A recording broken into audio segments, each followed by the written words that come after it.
Vem aprender. Eu sou o professor Carlos Alberto Decotelli, eu sou o professor de matemática financeira, que vou trabalhar com vocês e faremos cálculos. Eu hoje trabalho no governo Bolsonaro, trabalhando com a educação. Eu sou presidente do FNDE e quero que nesta atuação de experiência prática e vivência acadêmica tenhamos condições de ter ótimos momentos na sala de aula na matemática financeira. Tive hoje uma grata surpresa em conhecer o professor Gilson. E aí nós já contratamos uma parceria de fortalecendo a autocrítica, que é começar com o Paraná. O Paraná será a base do modelo brasileiro para difundir, com base na BNCC e com base na estrutura de ensino dos municípios, educação financeira nas escolas públicas. Ter dos prefeitos a receptividade de implantar no Paraná um modelo que será um modelo nacional para que as crianças brasileiras aprendam a lidar com finanças. Nós temos que formar uma nova geração que saiba lidar com o dinheiro. O dinheiro, para que serve dinheiro, não é um conceito mercenário. Dinheiro, lidar com dinheiro, é um conceito de melhor utilizar o potencial dos sonhos da vida de maneira socialmente responsável. Esse é o conceito lá de Frobel. Frobel fez esse conceito. O que eu estou dizendo não é um conceito meu, é do grande ser humano Frobel, que estabeleceu que o dinheiro é uma forma de estabelecer as realizações de uma sociedade.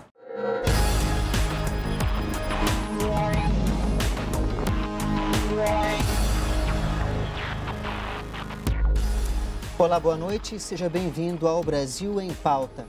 Mais de 140 milhões de livros didáticos entregues por ano, 50 milhões de refeições servidas diariamente, 47 mil ônibus escolares entregues.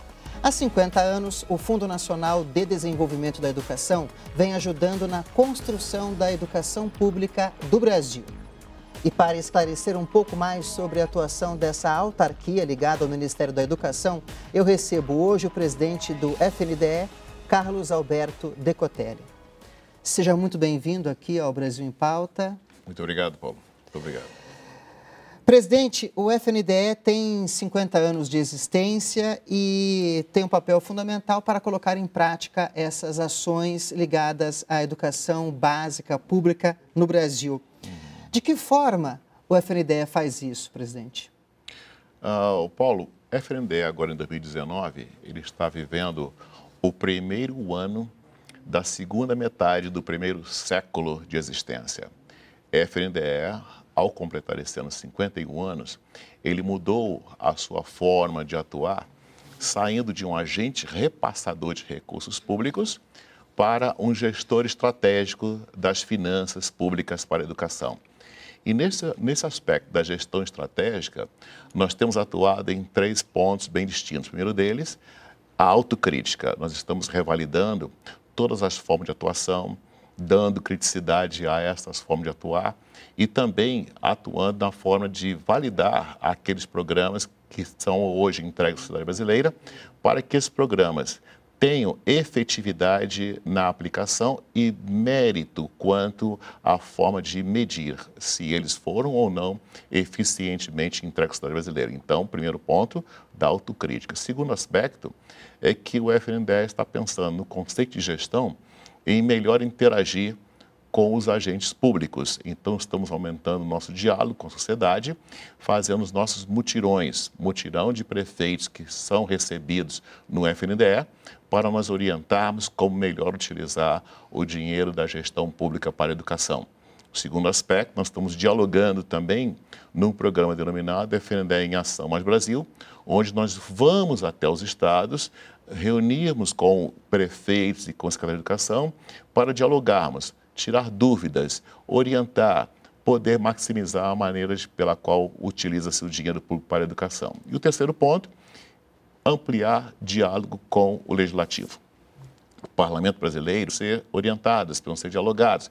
Nos colocamos à disposição, obtivemos autorização da Câmara para utilizar o auditório Nereu Ramos e transformá-lo em uma sala de aula. Então, temos cronogramado até o final de 2019 várias reuniões em que nós recebemos parlamentares, assessores, para conversarmos, para que possamos explicar a maneira adequada de responder a 3 perguntas essenciais. O que é o FNDE, para que serve e como funciona. Portanto, o nosso ponto essencial hoje é mudar a maneira de atuação do FNDE de agente repassador para um gestor estratégico das finanças públicas destinadas à educação.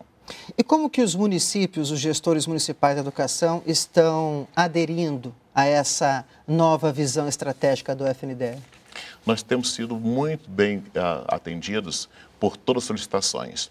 Nós temos hoje uma organização de eventos já cronogramados para o Brasil inteiro, para o nosso FNDE em Ação Brasil, e os pedidos têm sido muito intensos para que nós possamos dialogar melhor, ir até o local onde a educação efetivamente é entregue, que é a educação no município.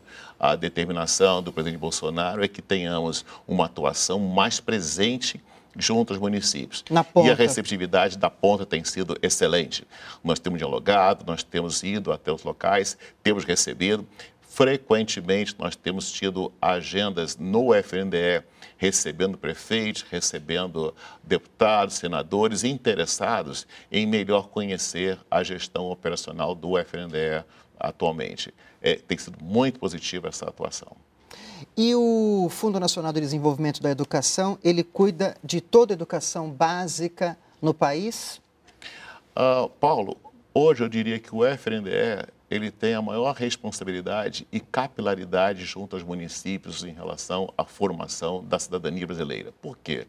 O FNDE, em seus 52 programas, já fomos 96, hoje nós temos 52 formas de atuar com o FNDE.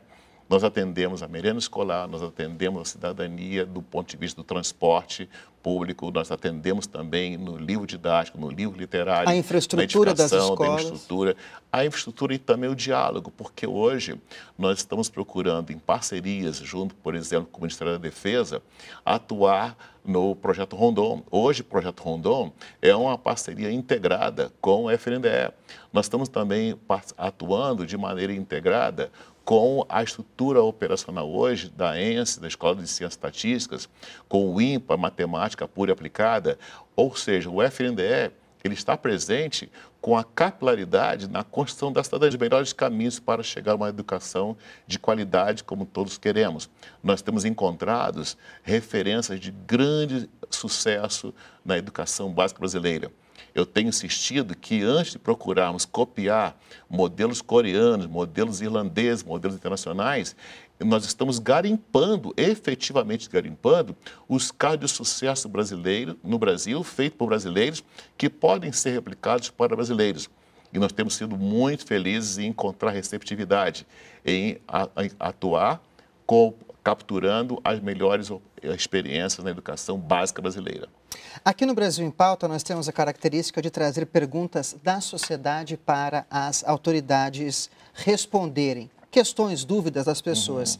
E agora nós vamos acompanhar uma pergunta do José Gonçalves. Ele é engenheiro e ele fez essa pergunta lá de São Paulo. Vamos ver aqui na nossa Eu gostaria, tela. na verdade, de saber de onde vem e para onde vai a verba do FNDE. Com tantas missões que o FNDE tem, essa questão dos recursos é uma questão fundamental. Orçamento da União, Tesouro Nacional.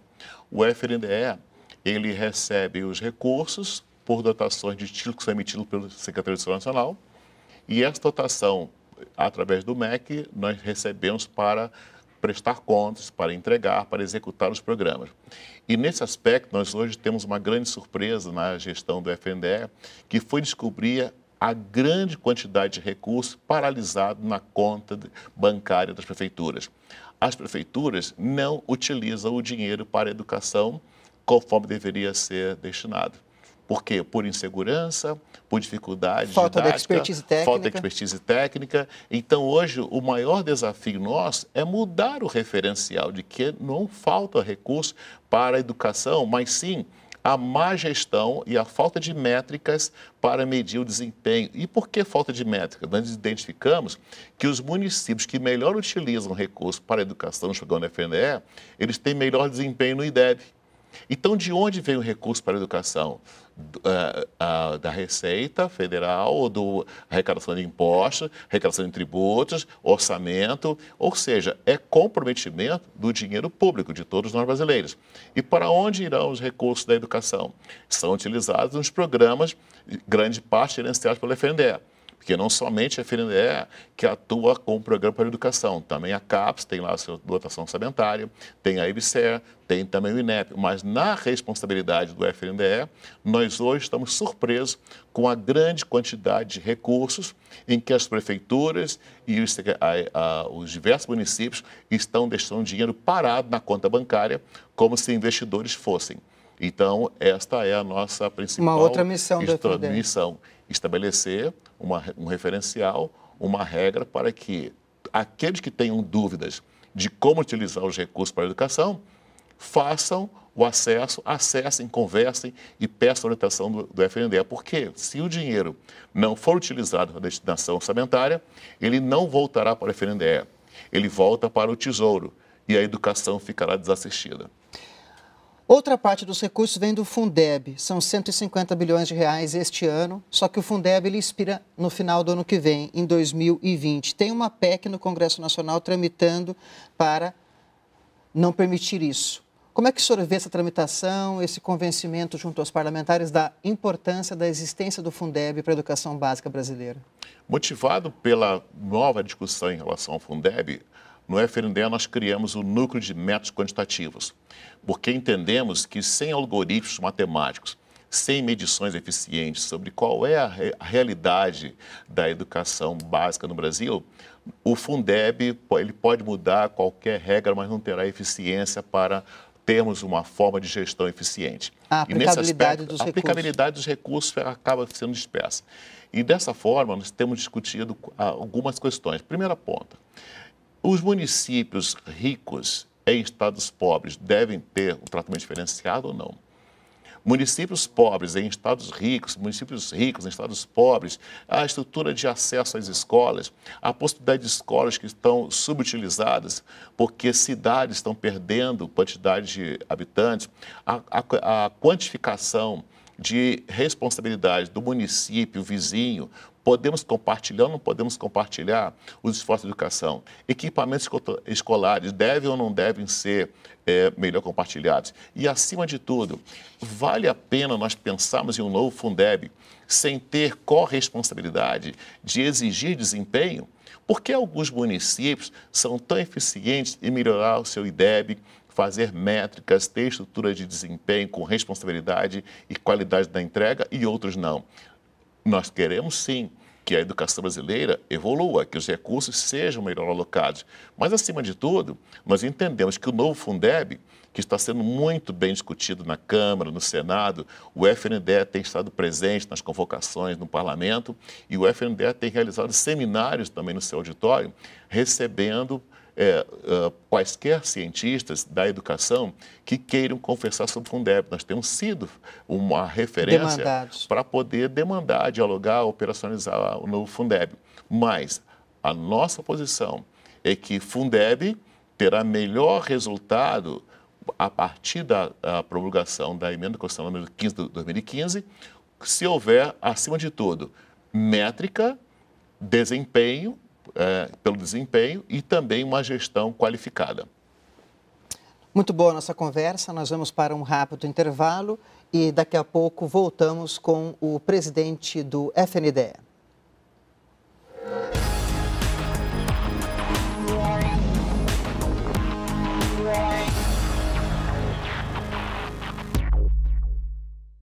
De volta com o Brasil em Pauta, hoje com o presidente do FNDE, Carlos Alberto Decotelli.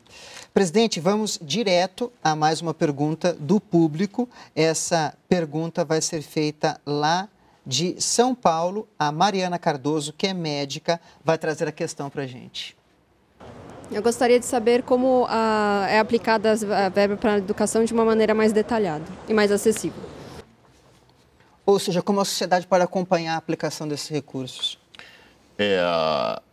A sociedade deve acompanhar sempre a aplicação dos recursos pela prestação de contas, que é disponibilizada tanto no site do FNDE, como também nos órgãos de controle. Então, nós temos hoje acessibilidade para o TCU, tem os relatórios, tem os dados. Nós, gestores públicos, temos o nosso CPF individualmente vinculado à prestação de contas sobre todos os recursos que são disponibilizados. Também temos a acessibilidade dos relatórios que podem ser pedidos. Nós temos hoje informações com a garantia da informação, acesso à informação pública. Então, nós estamos disponíveis. A Procuradoria está disponível também, a auditoria interna do FNDE, acesso através da internet. Nós temos uma ouvidoria. A ouvidoria do FNDE hoje tem mais de 100 profissionais para atender continuadamente ao público sobre informações quaisquer. Temos também a possibilidade de ter o contato pessoal. Recebemos também, nós temos o FNDE, tem as portas abertas, nós protocolamos, atendemos ao público interessado. As instalações do FNDE são, portanto, um acesso, ou por meio eletrônico, ou de maneira direta, ou acessando ao contato da ouvidoria, ou indo aos órgãos de controle, é a maneira pela qual podemos prestar as contas à sociedade brasileira. Agora vamos falar um pouquinho dos programas ou projetos, como o senhor disse no primeiro bloco, são 52 projetos em andamento no país, ou programas, um deles é o Programa Nacional de Alimentação Escolar, 150 mil escolas envolvidas no país, 50 milhões de refeições diárias. Como que a gente pode avaliar esse programa? Esse programa é um orgulho para todos nós brasileiros. Delegações de países vêm ao FNDE para poderem aprender como o Brasil consegue ter a melhor qualidade mundial na entrega da alimentação escolar. Hoje, o PNAE, o Programa Nacional de Alimentação Escolar, ele tem uma parceria com o Ministério da Saúde, Recursos Nutricionais, tem parceria com a Embrapa, trabalha com a Sociedade Nacional de Agricultura. Sociedade Nacional de Agricultura é o maior centro de excelência e a mais longeva instituição ligada ao agronegócio. 30% da merenda escolar deve ter origem na agricultura familiar. É isso que eu ia perguntar para o senhor. Isso já está sendo possível? Sim. Essa parceria com a Sociedade Nacional de Agricultura vai permitir que se chegue a esses 30%? Me parece que ainda não se chegou aos 30%, não é isso? Não, ainda não. Nós estamos, hoje são 24,70%, a média nacional. E estamos também agregando dentro dessa agricultura familiar com a vinculação da merenda escolar, também o melhor tratamento na ingesta alimentar, produtos orgânicos. Então, estamos estudando com os técnicos, com os profissionais da Sociedade Nacional de Agricultura, a maneira ideal de ampliarmos. Mas hoje o Programa Nacional de Alimentação Escolar do FNDE é referência, é orgulho para todos os brasileiros. Não existe, é o maior programa de alimentação no mundo. Mesmo a Índia, que tem numericamente uma extensão maior, Índia e China, mas com a qualidade nutricional, com o equilíbrio, a distribuição, o acompanhamento dos pais, acompanhamento dos nutricionistas e das entidades de referência do agronegócio brasileiro, o programa brasileiro é a referência. E o Programa Nacional do Livro Didático? Desculpe interromper o senhor. Também é um case? É um case. Nós temos distribuição de livros didáticos, hoje mais de 148 milhões de livros, e chega para os alunos antes de iniciar o ano escolar. E hoje a distribuição de livros, Paulo, vai até em Lombo de Búfalo para atender as crianças lá na região das Ilhas do Marajó. A distribuição é fantástica, uma parceria integrada com os Correios, distribuição de livros. Então, houve uma época em que alguns livros faltavam. Agora, qual é a nossa dependência? Precisamos que os municípios nos informem corretamente qual será a sua demanda para o ano letivo posterior. Porque quando se ouvir dizer que o FNDE não entregou o livro, não foi uma deficiência do FNDE, foi uma deficiência do município que não informou corretamente a previsão de alunos para o ano letivo seguinte. Então, nós temos o Programa Nacional do Livro Literário. O Programa Nacional do Livro Literário, juntamente com o Programa Nacional do Livro Didático, é uma referência. Nós temos agora a distribuição do livro Braille Tinta. Braille Tinta é uma revolução na história da humanidade, porque pela primeira vez nós teremos crianças com limitação de visão podendo estudar com crianças videntes. Então, eu sou cego e o Paulo é vidente. Nós dois podemos agora ser colegas da mesma classe, porque a diagramação foi alterada e a distribuição hoje do texto em braille e texto em tinta está na mesma página, só alterando a numeração.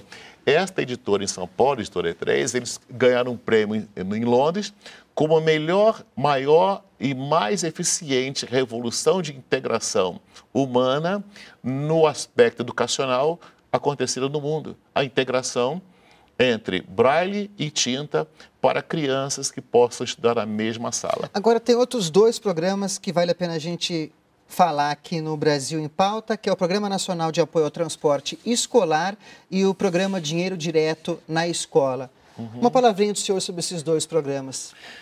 O programa do transporte escolar, o PENAT, o PDDE, Dinheiro Direto na Escola, são programas de extrema importância para o FNDE. O primeiro aspecto é que o programa de dinheiro direto na escola é um caixa pequeno. Na cultura financeira, na cultura contábil, se diz a questão do caixa pequeno. Pequenas despesas, pequenos reparos, pequenas reformas daquele recurso. Hoje, nós temos 2 remessas que são disponibilizadas para as escolas, em média R$11 mil por ano, que as escolas recebem, para poderem fazer, então, manutenção. A operação da escola não ter nenhuma deficiência. Funciona muito bem, o PDDE. O outro programa, o programa dos transportes, nós temos o grande desafio hoje do transporte, tanto dos ônibus, então 4 tipos de porte de ônibus, como também os barcos escolares da Amazônia. Nós estamos hoje na Amazônia com um grande desafio, porque muitos barcos estão parados, porque no passado, barcos escolares da Amazônia foram concebidos com um projeto para motor a diesel. E o diesel é de muita dificuldade de acesso logístico no interior da Amazônia.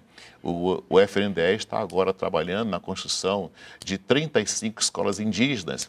Escolas indígenas nos rincões da Amazônia Oriental e Ocidental, que só podem ter acesso ao desdobramento do material para a construção das escolas no mês de agosto. Porque é no mês de agosto que os rios têm navegabilidade até o ponto de encontro. Se não forem entregues durante esse agosto próximo, teremos que esperar o próximo ano. E aí as crianças ficarão sem acesso. Mas essas escolas que serão criadas, as escolas indígenas e as escolas na região da Amazônia, elas dependem de transporte escolar em barcos. E as crianças estão demorando, tem locais, são 3 horas de barco, são 2 horas de barco. A Marinha está ajudando ao FNDE para podermos ter uma solução de melhor segurança quanto à acessibilidade. Porque os barcos escolares com motor a diesel não funcionando, a alternativa tem sido as crianças serem transportadas em rabetinhas. As rabetinhas são pequenas canoas com motor de polpa, de alto risco para as crianças, porque provoca escalpo no cabelo das menininhas quando se distraem no motor, não tem a segurança. O FNDE tem essa estrutura de atendimento, tem prioridade para resolver esse problema crônico, procurando agora alternativa de motores elétricos, motores com placas fotovoltaicas combinadas com motores elétricos, mas nós temos esse desafio do programa de transporte escolar. Nos ônibus escolares, nós estamos trabalhando agora com a entrega de muitos ônibus. No próximo dia 15 de julho, entregaremos ônibus. Entregaremos ônibus dia 31 de julho. A quantidade de ônibus que o FNDE entrega é muito grande. São milhares de ônibus por ano que são entregues pelo FNDE. Mas nós temos uma preocupação, que o transporte escolar seja compartilhado pela responsabilidade dos prefeitos, dos gestores municipais, porque a manutenção é essencial. A gente falou um pouquinho sobre a história do FNDE, missões, recursos, esses programas principais. Eu queria, para encerrar o nosso Brasil em Pauta, infelizmente está acabando o tempo, eu queria que o senhor falasse um pouquinho do Fundo de Financiamento Estudantil, que também aí já abarca o ensino superior, como ele é importante no país e como que está sendo essa questão em relação à inadimplência no FIES, a falta de pagamento, como é que o governo e o FNDE está trabalhando com essa questão? Ô Paulo, volta à questão didático-pedagógica. Nós precisamos trabalhar de maneira intensa, informando a sociedade brasileira que o FIES ele pode ser uma ajuda de custo para aqueles que têm recurso até 3 salários mínimos. Os juros precisam ter o apoio do governo, mas entender que a contrapartida, ao pagar em dia um financiamento do FIES, estão ajudando as próximas gerações. Então, hoje, a inadimplência ela está sendo negociada pela Caixa Econômica, está sendo negociada no FNDE. Procuramos ter reuniões continuadas com a Caixa para tentar trazer de volta a consciência do estudante que, se ele teve um curso de medicina pago pelo governo, ele tem uma corresponsabilidade em devolver à sociedade brasileira, no mínimo, o valor das prestações que o governo pagou. FIES, a renegociação está em aberta. Nós estamos muito animados, muito otimistas que nesse diálogo continuado nós conseguiremos mudar a mentalidade. Porque mais importante do que o aspecto financeiro, Paulo, nós estamos investindo, nós estamos insistindo na mudança de mentalidade, na corresponsabilidade, no compartilhamento de cidadania. Então, se eu tenho dinheiro público que me beneficiou a estudar, eu particularmente, eu sempre estudei em escola pública. E na escola naval, como aluno para formar oficial de marinha, eu recebia uma ajuda de custo. Fiz a minha faculdade de economia na escola pública. Estudei pós-graduação, mestrado, doutorado com a escola pública e sempre trabalhando no mecanismo de recursos públicos. Ou seja, nunca me foi negado na minha geração. Aquele que tem vontade de estudar, sempre houve espaço. E nesse aspecto, estudo e responsabilidade são os 2 pontos que nós consideramos essenciais no FIES. Estudar com a responsabilidade de devolver o dinheiro público. E nós estamos abertos a negociar as inadimplências. Os prazos estão agora vigindo e podem nos procurar na Caixa Econômica, nos procure no FNDE, porque a forma de recuperar a inadimplência, nós temos alternativas muito eficientes. Fica o recado aí para os estudantes. Foi um prazer conversar com o senhor, um aprendizado. Eu conversei com o presidente do FNDE, Carlos Alberto Decotelli. Muito obrigado pela presença aqui no Brasil em Pauta, presidente. Muito obrigado, Paulo, pela sua atenção, cordialidade e espero que o FNDE continue sendo um instrumento de gestão diferenciada para a educação brasileira. Finanças é responsabilidade, é compartilhamento, é controle e, acima de tudo, prestação de contas. Precisamos prestar contas aos recursos públicos utilizados. E o Brasil continua em pauta aqui na TV Brasil. Obrigado pela companhia e até a próxima semana.